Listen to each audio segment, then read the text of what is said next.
Salut à toutes et à tous, bienvenue sur ma chaîne Ciné Série Galaxy, ça me fait plaisir de vous revoir et aujourd'hui je vais vous parler d'un chef-d'œuvre. Je vais vous parler d'un chef-d'œuvre absolu, un film parfait qui n'a pas de défaut pour moi, que j'ai déjà vu 2 fois et que je regarderai beaucoup d'autres fois, une profondeur inégalée et un film méconnu, mais alors tellement méconnu que ça en est totalement injuste. Ce film, c'est Zoé avec Léa Seydoux, Ewan McGregor et Theo James.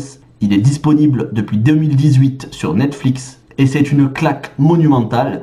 C'est un film visionnaire, c'est un film révolutionnaire, c'est un film que vous devez avoir vu si vous aimez la science-fiction, si vous aimez les histoires d'amour, si vous aimez réfléchir. En même temps, ça détend aussi, mais c'est surtout pour réfléchir. Et je vais vous en parler en détail. Je vais me livrer à une petite analyse. Alors sachez que je ne vais pas faire une critique extrêmement longue parce que j'ai prévu de faire un live de au minimum 2 heures, voire plus, qu'on fera à plusieurs youtubeurs sur l'intelligence artificielle au cinéma, mais attention, pas sous n'importe quel thème, les sentiments chez l'intelligence artificielle au cinéma. Et donc, là, à ce moment-là, je vous parlerai 100% spoilers de Zoé, de ce film. Aujourd'hui, c'est une critique sans aucun spoilers, si ce n'est ce qu'il y a dans la bande-annonce. Donc, si vous voulez une surprise absolument totale, allez voir le film, revenez voir ma vidéo. Maintenant, si vous voulez savoir de quoi parle le film, mais pas forcément dans ses moindres détails, regardez la vidéo. Je considère qu'elle est sans spoilers parce que je vais vous parler de ce qu'on voit dans la bande-annonce, pas plus. C'est parti, synopsis, casting, point fort, parce qu'il n'y a pas de point faible, et ensuite, mon avis.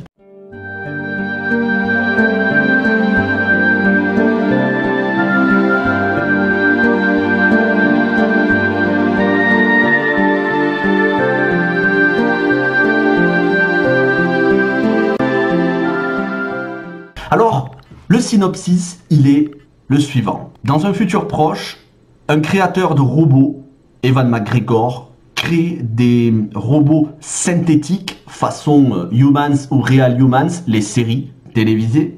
Et donc, les gens sont de plus en plus friands de la compagnie affective de robots. Sauf que, il va créer un modèle de robot synthétique pour aimer les gens. Un robot qui ignore qu'il est un robot, qui croit vraiment qu'il est un être humain. Ce robot, c'est Léa Seydoux. À côté de ça, il va créer un autre robot, Theo James, qui lui sait qu'il est un robot, mais qui, lui aussi, expérimentera les sentiments. Léa Seydoux, donc Zoé, le nom du film, ignore qu'elle est un robot. Elle vit comme un être humain et elle développe pour son créateur, sans savoir que c'est son créateur, elle pense que c'est son collègue de travail, elle développe des sentiments pour Ewan McGregor. Voilà le synopsis du film. Je ne vous dirai pas comment ça se termine, je ne vous dirai pas le déroulé du film. Ce que je peux vous dire, c'est que c'est un film au casting parfait. Mais on le sait, Ewan McGregor, Léa Seydoux, Theo James, ils sont très bons, il n'y a pas de problème sur ça. Mais là, dans ce film, ils sont bouleversants. Ils sont pas très bons, ils sont parfaits. C'est pas pareil. On peut être bon, on peut être très bon, on peut être excellent. Là, ils sont parfaits. C'est-à-dire qu'ils se sont effacés derrière leur rôle. Ça ne sont plus les acteurs. On a l'impression que c'est la réalité qu'ils vivent, qu'ils sont profondément convaincus de ce qu'ils sont en train de jouer, au point qu'ils oublient de jouer et qu'ils vivent le film. Et ça, c'est pas donné à tous. Et c'est là où j'en viens à Léa Seydoux. Léa Seydoux, j'aime énormément cette actrice, sauf La vie d'Adèle. C'est pas un film que j'apprécie, mais je vais pas rentrer dans les détails. C'est pas un film dont j'aime le thème. Mais à côté de ça, c'est une actrice exceptionnelle. Léa Seydoux dans le film, elle est bouleversante par son regard, par sa gestuelle, par la profondeur de son regard. Elle transmet des émotions, cette actrice, j'ai rarement vu ça, et surtout elle est d'une sobriété dans le film, elle est très très touchante. Elle est touchante, franchement je vais pas vous mentir, hein, elle m'a mis la larme à l'œil. Plusieurs fois, j'ai vu 2 fois le film et elle me met la larme à l'œil. Elle est exceptionnelle dans le film. Alors, les points forts de ce film. Déjà, à quoi ressemble le film? Pour vous donner des influences, pour vous dire à quoi ressemble le film, prenez Ex Machina de Alex Garland avec Alicia Vikander, Donald Gleeson et Oscar Isaac. Prenez Her de Spike Jonze avec Joaquin Phoenix et Scarlett Johansson. Prenez AI, intelligence artificielle et notamment le personnage de Jude Law, mais aussi Haley Joel Osment. À tout cela, rajoutez que le film est produit, donc ce film Zoé, est produit par Ridley Scott. Ridley Scott qui, on le sait, il aime tout ce qui est les robots, les androïdes. Il l'a prouvé avec Prometheus, Alien Covenant et récemment en produisant Raised by Wolves sur HBO Max. Faites un mélange de tout ça, vous obtenez Zoé. Zoé, c'est un film de science-fiction, mais qui efface son côté science-fiction pour laisser place à un drame intimiste, à une histoire d'amour. Est-ce qu'elle est heureuse ou pas? Ben ça, je vous le dis pas, justement. Avec un casting composé, entre autres, donc des 3 acteurs dont je vous parlais, mais aussi de Miranda Otto, Éowyn dans Le Seigneur des Anneaux, ainsi que de Christina Aguilera, qui est très très bien dans le film. C'est pas juste une chanteuse, c'est aussi une actrice. Dans le film, certes, son rôle n'est pas extrêmement important, mais elle a un rôle quand même, et on la voit plusieurs moments du film. Quant à Miranda Otto, elle a un rôle très important. Un rôle, si vous voulez, en quelque part de maquerelle qui fait travailler les robots, les androïdes défectueux en tant que call girl ou gigolo. C'est pour ça que je vais vous parler de AI, intelligence artificielle, et du personnage de Jude Law. Mais ce film, il est touchant parce qu'il nous parle de quelque chose qui pourrait se passer. Et c'est là où j'en viens à l'analyse à proprement parler. C'est pas vraiment les points positifs. Voilà, les points positifs, je vous en ai parlé. C'est irréprochable au niveau d'interprétation. C'est tellement maîtrisé au niveau de la réalisation. La musique est belle, mais c'est sobre en même temps. C'est pas non plus une très grande composition musicale au point qu'on en oublie le scénario. Voilà, tout est parfaitement équilibré. Mais surtout, je vous l'ai dit, ce film reflète la potentielle réalité à venir. Alors, j'en parlais justement sur Facebook, j'en plaisantais. Vous n'êtes peut-être pas sans savoir que récemment, il y a un bodybuilder, ça a fait le tour du monde sur les réseaux sociaux, sur Facebook, dans tous les médias. Il y a un bodybuilder qui s'est marié avec sa poupée gonflable.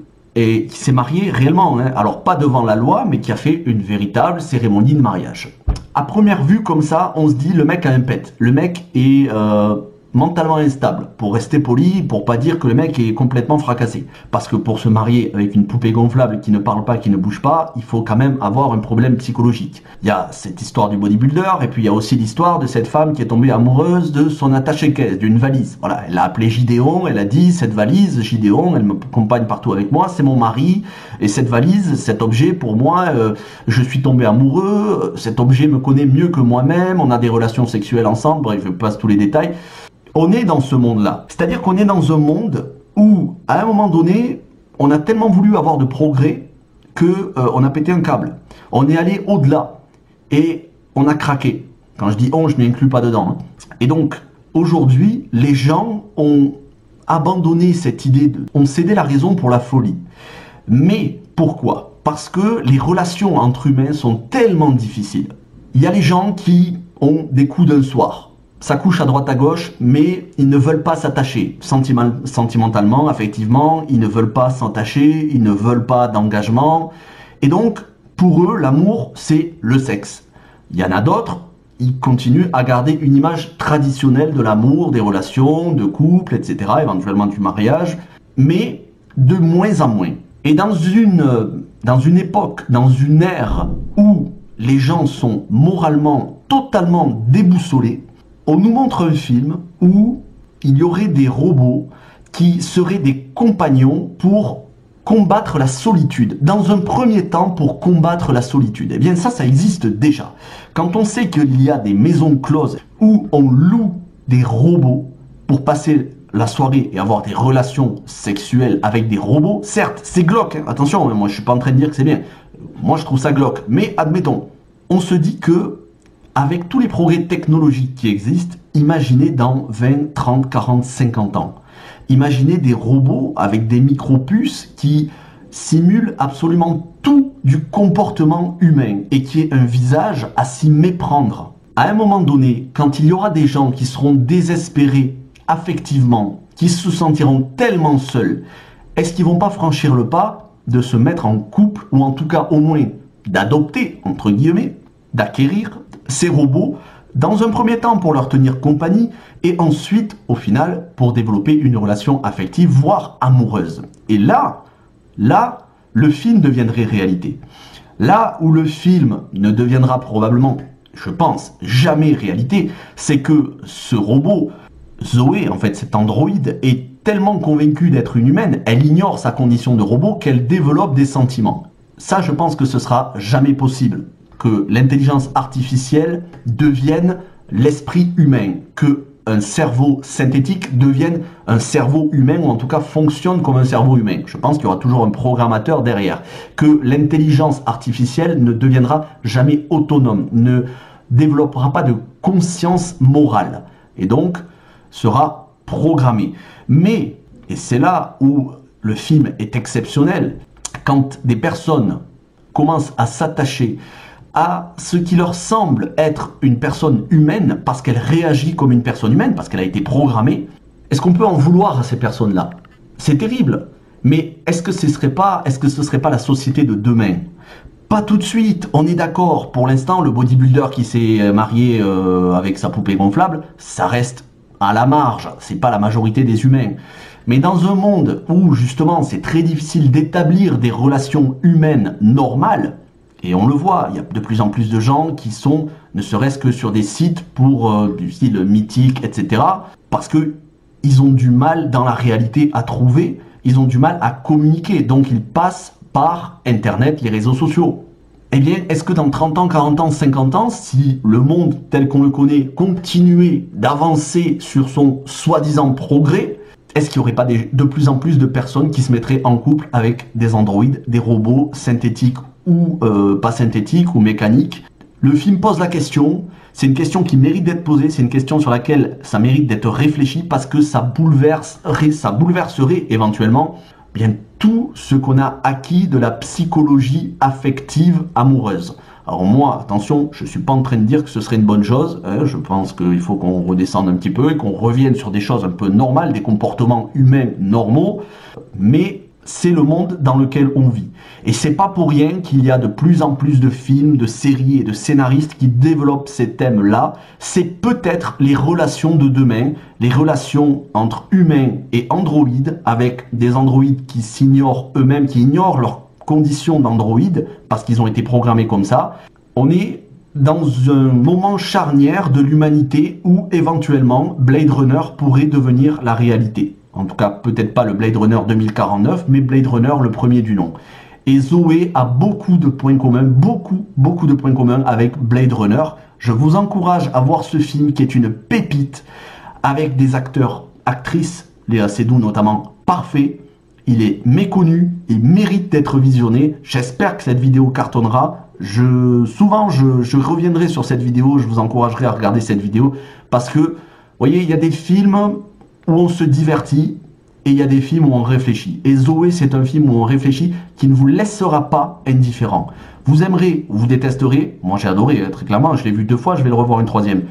Mais ce film ne vous laissera pas indifférent. C'était mon analyse de ce film. Certes, c'est pas l'analyse la plus complète qui soit, mais comme je vous ai dit, je vais faire un live, pas seulement sur ce film Zoé, mais sur l'émotion et les sentiments chez l'intelligence artificielle au cinéma. Donc on reviendra sur Her de Spike Jonze, AI, intelligence artificielle, Blade Runner, les deux, et plein d'autres films, hein, tout ce qui est Ridley Scott. On reviendra sur ce thème et les différents films qui en ont parlé et séries. Mais en attendant, regardez Zoé, un chef-d'œuvre méconnu, mais un des films qui pour moi est les plus intéressants et les plus intelligents de ces dernières années. Merci à tous ceux qui ont regardé cette vidéo en entier, certes un petit peu longue, je sais pas, j'ai pas encore vu la durée, elle est un petit peu plus longue que d'habitude. N'hésitez pas à liker, à vous abonner, à partager cette vidéo, à me dire ce que vous pensez de ce film si vous l'avez vu, de ma critique si ça vous a intéressé. Je suis très sérieux dans tout ce que j'ai dit, j'ai pas fait d'humour, je blague pas, parce que justement je trouve le sujet très important et très intéressant. Je ne juge personne, attention. Hein. Alors, quand je dis je juge personne, je trouve quand même triste que le bodybuilder se marie avec sa poupée gonflable et une femme avec son attaché-caisse, mais j'ai pas de mépris pour ces gens-là. J'ai un petit peu de tristesse, ça me fait de la peine, mais bon, c'est comme ça, c'est la société dans laquelle nous vivons, le 21e siècle. En tout cas, un sujet profond pour un film profond. Je me suis régalé et j'espère que ce sera votre cas. Merci à tous. Moi, je vous dis à très bientôt pour des autres vidéos, des vidéos un petit peu plus légères, hein. Évidemment, on ne peut pas faire toujours des thèmes profonds, donc des vidéos un peu plus légères. Merci à tous, ciao tout le monde.